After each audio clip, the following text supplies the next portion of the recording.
Guys, konting alaman, yan ang main landing ng Boeing 777. Ngayon, ipapakita ko sa inyo kung paano aakyat at bababayan sa kanyang katawan. Tingnan mo. Pero kailangan maging matpagmatsyag, matalas, at maging matanglawin yung mga mata nyo kasi may itatanong ako sa inyo kung anong kaibahan yan pagbaba niyan mamaya. Yan, gumagawa tayo ng retraction or gear swing ng Boeing 777-300ER. Panoorin nyo maigi. A few moments later.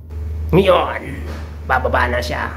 True gravity yan, guys. Gravity lang yung nagamit. Weight lang ng gulong para bababa yung door at saka yung gulong.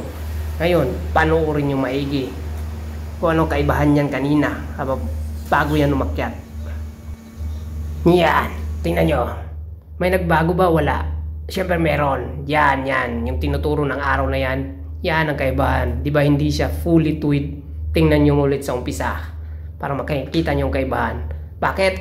Kasi di sapat yung weight. Kailangan i-bango, i-pressurize ng piloto yung aeroplano. Yeah! Oh my God!